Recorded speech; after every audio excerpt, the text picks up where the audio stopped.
যে আমরা আমাদের পরম আরাধ্য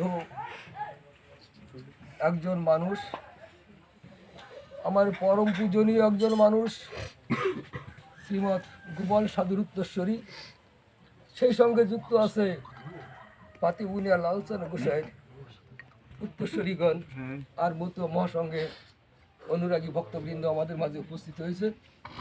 আজ ধন্য আমরা তাদের দর্শন পেয়ে, তাদের পদরণী পেয়ে এই মহতিক্ষণে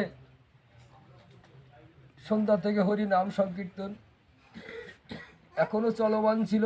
মহোৎসবের ধারাবাহিকতায় ধরে সেই অধিবাস কীর্তন থেকে মতুয়া সঙ্গীত, হরি সঙ্গীত, মহাসংকীর্তনে চলে আসছে। এর ভিতরে কিছু কথা জানারও প্রয়োজন, শোনারও প্রয়োজন, কারণ আমরা তো এই দক্ষিণ এলাকায় পতির জায়গা উদ্ধার করার জন্য গোপাল সাধু আসছিলেন। গোপাল সাধুকে বানাইছিলেন যে বাবা, দক্ষিণে বাদাবন, অনেক পতিত মানুষ পড়ে আছে ওখানে, তুমি উদ্ধার করো তাদের, হরি নামের ধ্বনি তোলো তাদের মাঝে, হরি দর্শন প্রচার করো তাদের মাঝে। তাই গোপাল সাধুর চরিত এলাকা, চরানো এলাকা। আজ গোপাল সাধু যদি না থাকতো, যদি না আসতো, তাহলে আমরা যে লীলামৃত পড়ে ঠাকুরকে জেনেছি, আমরা হরিচাঁদ গুরুচাঁদকে দেখিনি, কিন্তু লীলামৃত যখন পাঠ করি তখন জ্ঞান চক্ষুর ভিতরে আমাদের অন্তরের অন্তঃস্থল থেকে যেন হরিচাঁদ গুরুচাঁদ ভেসে ওঠে। যখন গোপাল সাধুর কথা মনে করি, মনে হয় সামনে দাঁড়িয়ে যেন বার্তা দিচ্ছে, জাগো জাগো মতুয়া জাগো। সেই গোপাল সাধুর উত্তরসূরি আজ আমাদের মাঝে উপস্থিত, লালচাঁদ গোসাইয়ের উত্তরসূরি, যিনি নামের ধ্বনিতে প্লাবিত করেছিলেন আমাদের এই এলাকা। লালচাঁদ গোসাইয়ের নাম আজ বৃদ্ধরা যারা আছেন সকলে বলে।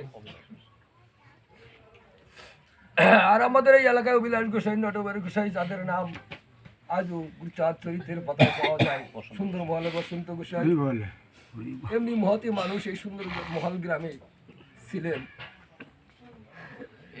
তা আমরা যারা এই এলাকায় মতুয়া জগতে প্রবেশ করেছি, অনেকে আমরা মতুয়া দর্শন সম্পর্কে ভালো বুঝি না। গোপাল সাধু দিয়ে গেছে, জানিয়ে গেছে, কিন্তু আমরা অনেকে ভুলে গেছি।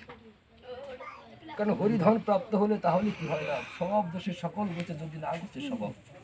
কারণ আমাদের স্বভাবের তারণায় আমার গোপাল লালচাঁদ যে দর্শন আমাদের ভিতর দিয়ে গেছিল, সেই দর্শনটা আমরা ভুলে গেছি।